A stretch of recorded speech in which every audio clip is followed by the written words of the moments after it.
Good morning students. अभी हम start करेंगे exercise 5.2। Exercise 5.2 line and angles का लास्ट जो एक्सरसाइज है 5.2 है। इसके पहले हम लोगों ने पढ़ा था parallel lines and transversal line. Two parallel line को एक ट्रांसवर्सल लाइन इंटरसेक्ट करता था। अभी देखो क्वेश्चन नंबर 1 एक्सरसाइज 5.2 में क्वेश्चन नंबर 1 गिवन है। फिगर देखो जरा 5.33 बना हुआ है यहाँ पे। अब देखो ये जो लाइन है ये पैरेलल है और ये ट्रांसवर्सल लाइन है और साथ में एक और ट्रांसवर्सल लाइन दे दिया है। तो वरी नहीं होना है, एक से ज्यादा भी ट्रांसवर्सल लाइन हो सकती है। जब उसका यूज होगा तो हम उस लाइन का जो भी प्रॉपर्टी होगा सेम यही प्रॉपर्टी होगा उस लाइन का भी। जो भी एंगल्स फर्स्ट ट्रांसवर्सल लाइन से बनते हैं same angles second transversal line से भी बनेगा। तो वरी नहीं होना है, ठीक है।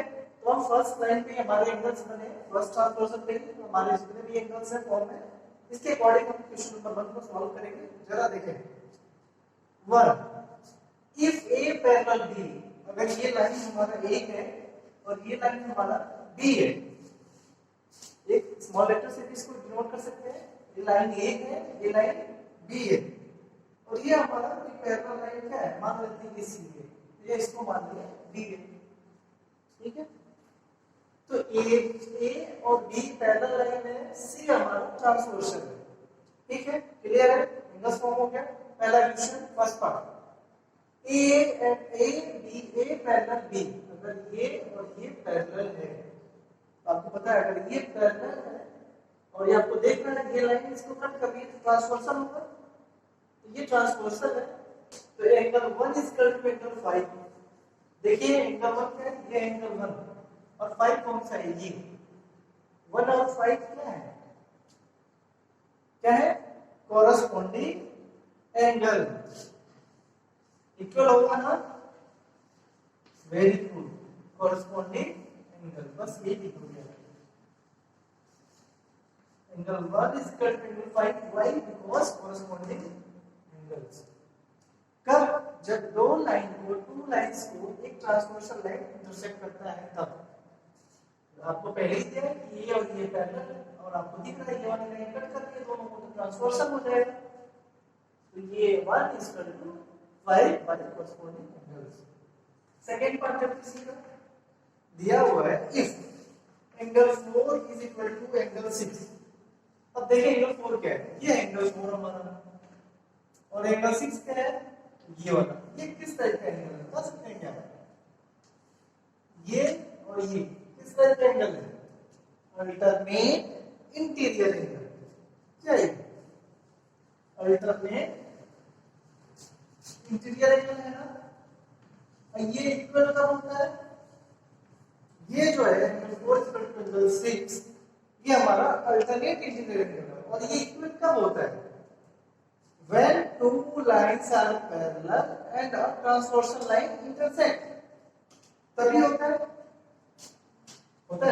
therefore A पैरेलल क्या हो जाएगा हमारा, B। क्यों, क्योंकि ये हमारा क्या है, अल्टरनेट इंटीरियर एंगल है और ये जब इसमें से गिवन है तो ये होगा पैरेलल, यस पैरेलल होगा। क्यों होगा, क्योंकि ये हमारा अल्टरनेट इंटीरियर एंगल है और जब ये इक्वल होता है तो वो लाइंस क्या होती है, पैरेलल। क्लियर, डाउट नहीं है। थर्ड पार्ट देखो आप, इफ एंगल 4 प्लस एंगल 5, जरा देखो एंगल 4 कौन सा है और 5 कौन सा है, ये हमारा 4 और ये हमारा 5। हम इसको ऐड कर रहे हैं क्या हो रहा है, 180 डिग्री हो रहा है। देखो 4 और 5 क्या है, दैट इज ट्रांसवर्सल लाइन और उसके सेम साइड में, लेफ्ट साइड में है और इंटीरियर भी है। एंगल 4 और 5 को जब हम ऐड करते हैं क्या होता है, 180। ये कब होता है, जब दो लाइन पैरेलल है और इस पे एक ट्रांसवर्सल लाइन इंटरसेक्ट करती है। सेम सेंटेंस कंप्लीट कर देना है। तो फोर्थ जो हमारा फोर्थ है यहां पे लिखा था, फोर्थ जो प्रॉपर्टी है लास्ट में सबसे लिखा था, सम of pair of interior angles on the same side is 180 degree and is equal to 180 degree। वो प्रॉपर्टी को लिख देंगे। प्रॉपर्टी पूरी लिख देनी है यहाँ पे, जो कि वो लाइन से स्टेटमेंट आपको है ना, यहाँ पे वही जगह आंसर हो जाएगा। क्लियर?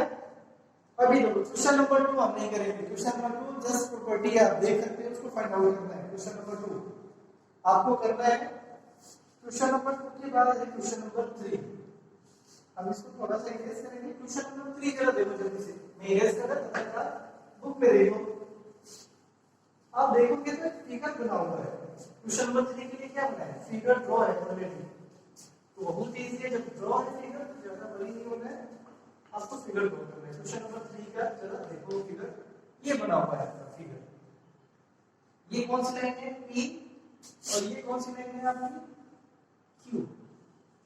ऐसे ही है, और ये हमारा तो पैरेलल लाइन हॉरिजॉन्टल भी हो सकता है इस टाइप का, ऐसे भी हो सकता है और ऐसे भी हो सकता है। ट्रांसवर्सल लाइन जब इसमें होता है ऐसे होगा, इसमें होता है कैसे होगा? ऐसे होगा। ये हमारा पैरेलल है, ये ट्रांसवर्सल है।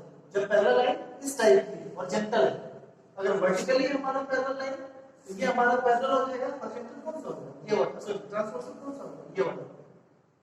सब में सेम प्रॉपर्टी है, कॉरस्पॉन्डिंग एंगल्स बनेगा। यहाँ पे 1 हो जाएगा, यहाँ पे 2 हो जाएगा, ये 3 हो जाएगा, ये 4, ये 5, ये 6, ये 7, और ये क्या हो जाएगा? जैसे यहाँ पे 1 2 3 4, ये 5, ये 6, ये 7, ये सेम ऐसे इसमें भी बनेगा। तो डाउट अगर है तो क्लियर करना है, ठीक है?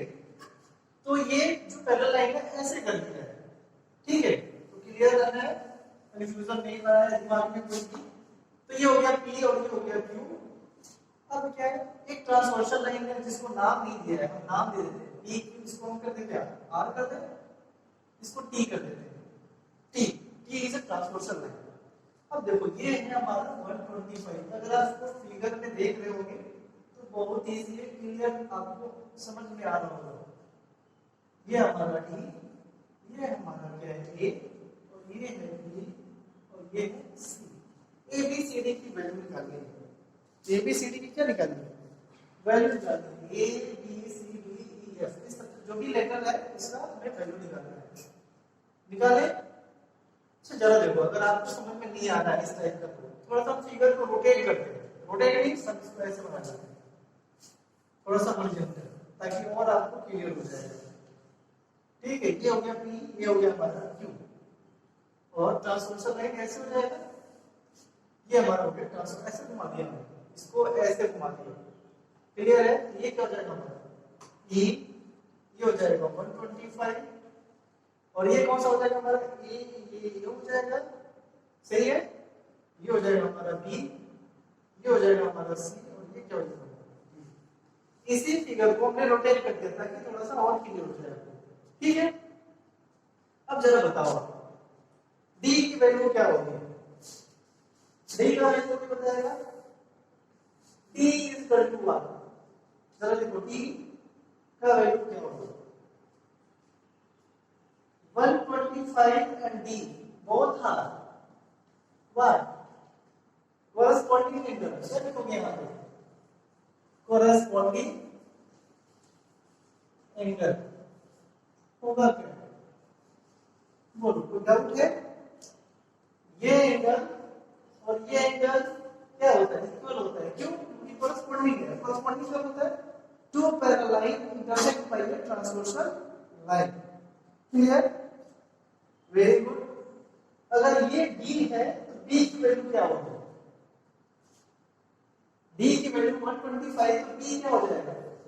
D is equal to D, और ये क्या होगा? Vertically opposite angle. क्लियर है? तो B की वैल्यू कितना हो जाएगा? 125। ये हमारा फर्स्ट आंसर है, ये हमारा सेकंड आंसर है। कोई डाउट है तो आप बता पूछ सकते हो। ठीक है? D निकल गया। अब जो बचे हैं उनको थोड़ा सा देखना है, कैसे देखेगा। तो यहाँ से चाहो तो यहाँ से स्टार्ट कर सकते हैं, यहाँ से चाहो तो यहाँ से स्टार्ट कर सकते हैं। यहाँ से स्टार्ट करें? ठीक है, यहाँ से स्टार्ट करें, ऊपर आ जाते हैं। जरा देखो 125 इसका क्या है 125 डिग्री और प्लस 3। आपको ज्यादा नहीं सोचना है, इसको इसके बारे में सोचना है 125 प्लस 3 कैसे। इससे थोड़ा सा और आपको एक्सप्लेन करते हैं, इधर फिगर बना के। ये हमारा लाइन क्या है पी है, ये हमारा लाइन पी है और ये ट्रांसवर्सल लाइन है। ये जो हमारा टी है ट्रांसवर्सल लाइन है, ठीक है ऐसे ही तो है। ये हमारा पी है, ये हमारा क्यू है, हमने इसको मिटा दिया यहाँ पे, क्लियर। ये लाइन है पी और इसके ऊपर ये हमारा पी है और ये क्या हमारा 125 डिग्री। पता है मेरे को कैसा एंगल बन रहा है। ये हमारा स्ट्रेट लाइन और ये हमारा कॉमन आर्म है, ये कॉमन वर्टेक्स है। क्या बनेगा ये टोटल कितना होगा 180 on a straight line from 180 degree. उस लाइन पे जितने भी एंगल्स बने हैं आप उनको ऐड करके 180 और यहाँ पे कितने एंगल्स बने हैं ओनली 2 एंगल्स। और जब 2 एंगल्स बनता है उनका सम 180 होता है तो क्या लिखते हैं ब्रैकेट में लिखोगे आप, इसके सामने ब्रैकेट में लिखोगे क्या linear pair sum of 2 angles if 180 तो they are supplementary are linear pair। clear। अब e की वैल्यू क्या हो जाएगी 180 डिग्री माइनस 125 ये कितना हो जाएगा माइनस करो 65 55 वेरी गुड 55 डिग्री। ये हमारा आ गया e, ठीक है। अच्छा बताओ a is equal to e होगा कि नहीं होगा। a is equal to figure में देखो वहां पे a is equal to e होगा क्यों कोरस्पोंडिंग एंगल। आपको याद होगा कोरस्पोंडिंग एंगल्स की प्रॉपर्टी कैसे फाइंड आउट करेंगे। और ये कितना हो जाएगा हमारा a इज इक्वल टू कितना हो जाएगा e, ये हमारा 55 समझ में आया। ये हमारा 55 हो गया और a किसके इक्वल हो जाएगा c के। e a इक्वल कोरस्पोंडिंग और ये किसके इक्वल हो जाएगा c mean c is equal to a क्यों vertically opposite angle, vertically opposite angle, ठीक है। और c इज इक्वल टू क्या हो जाएगा हमारा c is equal to a की वैल्यू कितनी है 55 को भी जस्ट फाइंड आउट किया 55। ये हमारा a b c d e की वैल्यू फाइंड आउट हो गई। कोई डाउट है वेरी गुड। क्वेश्चन नंबर 4 देखो, क्वेश्चन नंबर 4। क्वेश्चन नंबर 4 क्या है हमारा चलो देखो a b sorry l n, ये है एल और ये है हमारा एम। ये दोनों लाइंस पैरेलल है दिया हुआ है। ये लाइन इंटरसेक्ट कर रहा है ए, इसका मतलब ये लाइन हमारा ट्रांसवर्सल होगा। ए इज द ट्रांसवर्सल क्यों क्योंकि इन दोनों को कट कर रहा है, ठीक है। एक और लाइन है ये बी, ये भी इन दोनों को इंटरसेक्ट कर रहा है। ये क्या हो जाएगा फिर ट्रांसवर्सल, ठीक है। अभी ये हो गया ट्रांसवर्सल। ये कितना है 100 और ये कितना हमारा 80 डिग्री। ये है x, x की वैल्यू निकालनी है। x की क्या निकालनी है वैल्यू निकालनी है। ध्यान रखना है आपको l और m पैरेलल है। क्या पैरेलल है l और m पैरेलल है। a b पैरेलल नहीं है तो l और m पैरेलल है। अभी देखो जरा तो ये क्या हो जाएगा a is a transversal, transversal क्या हो जाएगा लाइन हो जाएगा। जब ट्रांसवर्सल लाइन हो जाएगा ये जरा देखो ये एंगल और ये एंगल क्या होता है, जरा इसको रोटेट कर देंगे ऐसे तो ये क्या बनेगा हमारा, या ऐसे ही समझ सकते हो आप क्या होगा corresponding angle x is equal to 100 degree y corresponding angle. समझ में आया है क्या, ये हमारा आंसर हो जाएगा। ऐसे इसका सेकंड पार्ट कर लेना, ठीक है। अब आता है क्वेश्चन नंबर 5। क्वेश्चन नंबर 5 5 बहुत ईजी है, थोड़ा सा आपको मैथ यूज करना है। क्वेश्चन नंबर 5 क्या है? क्वेश्चन नंबर 5 में फिगर बना हुआ है ऑलरेडी, तो और इजी हो जाता है जब फिगर बना हुआ है। एबीसी दिया हुआ है एंगल्स, टू एंगल्स बन रहा है, और कैसे बन रहा है फिगर में हम देख सकते हो। कैसे देखो जरा, एंगल ए बी दी हुई आकृति में दो कोणीय भुजाएं, एक देखो क्वेश्चन नंबर 5 है, ये एंगल बन रहा है पहला, ये हो गया हमारा सी, ये हो गया हमारा बी, ये हो गया हमारा ए, ठीक है।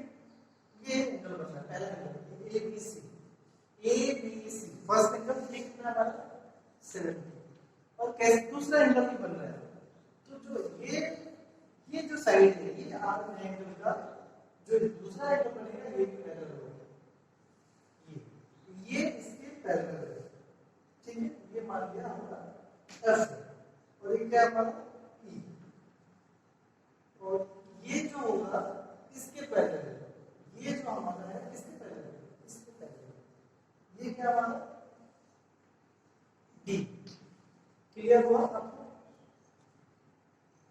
ए बी सी और दूसरा एंगल डी एफ, और ये कट करता है कहां पे? जी। तो बी क्लियर हो गया होगा, मैं यहां पे और क्लियर करता है, b c parallel f and, और क्या पैरेलल है? ए बी पैरेलल क्या है? ई डी, ई डी पूरा ये यहां से जी के बीच में है, तो उसको भी नोट कर लेंगे बाद में जरूरत पड़ेगी, ठीक है। अब ए बी सी 70 दिया है, क्या करना है? फर्स्ट डी जी सी, डी जी सी, ये एंगल निकालना है आपको, ये कितना होगा निकाल सकते हैं क्या? फर्स्ट लिखेंगे आप, सिंस ए बी पैरेलल, ये जो पैरेलल है किसके पैरेलल? इसके ईडी, एबी पैरेलल ईडी, और ये क्या हो जाएगा हमारा? Transversal line, and BC is what? Transversal line. ये लाइन इसको आप नोट डाउन कर सकते हैं अगर आपको क्लियर नहीं हो रहा है, ठीक है। अब देखो ये हमारा पैरेलल है और ये ट्रांसवर्सल है, तो क्या होगा? ये एंगल और ये एंगल क्या होगा? इक्वल होगा, इक्वल होगा कि नहीं होगा? बताओ, होगा ना? तो angle A B C is equal to angle D G C, क्यों इक्वल होगा? कोरेस्पोंडिंग एंगल, कोरेस्पोंडिंग एंगल, और एबीसी की वैल्यू कितनी है? 70 डिग्री, तो हमारा एंगल डीजीसी कितना हो जाएगा? 70 डिग्री। एंगल डीजीसी की वैल्यू कितनी होगी? 70 डिग्री। फर्स्ट पार्ट निकल गया, ठीक है। अभी इसका सेकंड पार्ट देखो जरा। सेकंड पार्ट में क्या पूछ रहा है? डीईएफ, डीईएफ इसको देख सकते हैं आप, फिर से उल्टा करके जाएंगे। अब सेकंड पार्ट में डीईएफ, डी ई एफ, ये एंगल कितना होगा? ये एंगल डीईएफ कितना होगा? तो जरा देखो, बीसी पैरेलल क्या है? ईएफ है, ये लाइन इस लाइन के पैरेलल है, थोड़ा सा इसको नोट कर लें, और ये क्या हो जाएगा हमारा? Transversal, BC parallel EF and DE, and DE is a transversal line. Clear है? ट्रांसवर्सल लाइन कितना हो जाएगा? फिर angle DGC is equal to angle DEF, क्यों? कोरेस्पोंडिंग एंगल,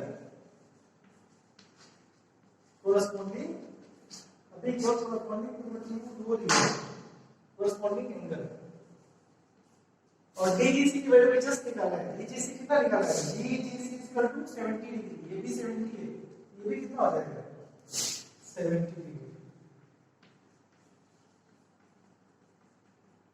और करके इसको थोड़ा सा चेंज कर सकते हैं साइड को,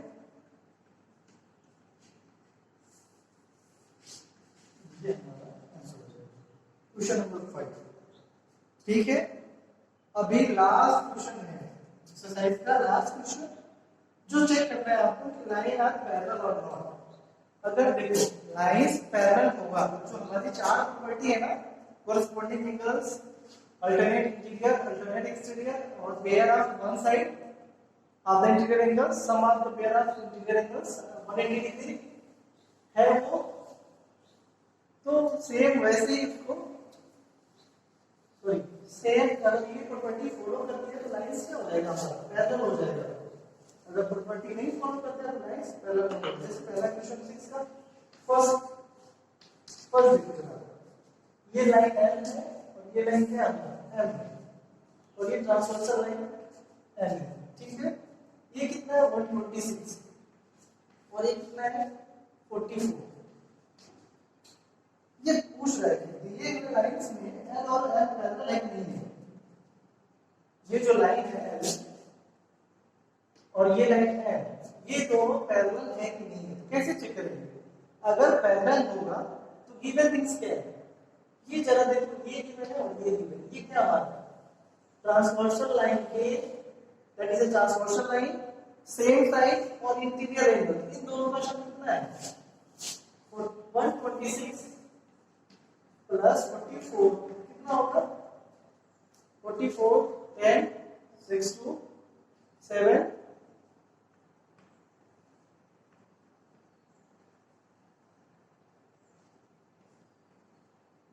इन दोनों का सम कितना हो रहा है 170 डिग्री, 170 डिग्री। तो यही होता है 170 होता है या 180 होता है, 180 is not equal to 180 degree, therefore L is not parallel to M, L M के पैरेलल नहीं है। ठीक है, ऐसे तीन प्रॉपर्टी है, तीनों प्रॉपर्टी चेक करोगे, जो जो चीज गिवन होगा, जो वैल्यू गिवन होगा उसके अकॉर्डिंग करोगे।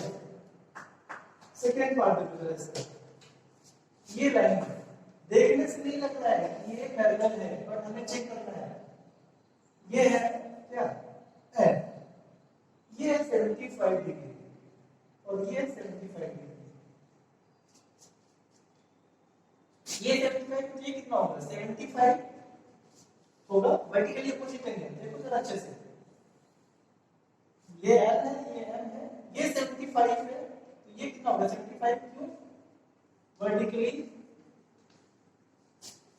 Opposite angle. क्लियर? अब दोनों को जरा ऐड करो, 75 plus 75 equal to 150 not equal to 180 degree, therefore L is not parallel to M। Second answer. ठीक है, ऐसे ही थर्ड चेक करेंगे हम। थर्ड, ये लाइन L है, ये लाइन M है, देखने से तो पैरेलल है बट चेक करना है आपको, चेक करने से पता चलेगा। ये कितना हमारा 57 और ये कितना हमारा 123, तो ये 57 से कितना होगा 57 होगा vertically opposite angle, vertically opposite angle. अब जरा ऐड करो 123 प्लस 57 ऐड करने पर कितना आ रहा है 180।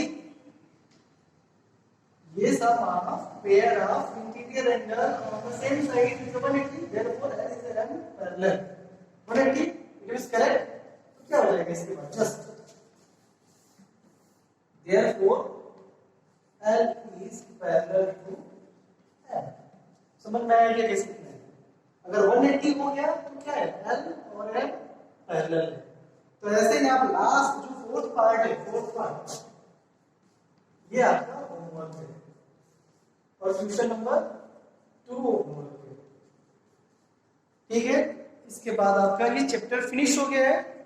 आप जल्दी से सारे के सारे जो भी चैप्टर फिनिश है उनका कंप्लीट करना है और कंप्लीट करके चेक कराना है कॉपी आपको, ठीक है।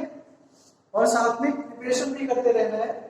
ऑनलाइन असेसमेंट मीन्स आपको क्वेश्चन दिया जाएगा ऑनलाइन आपके नंबर पे और आपको उसको सॉल्व करना है, या तो एमसीक्यू होगा या तो सॉल्व करना है, ठीक है।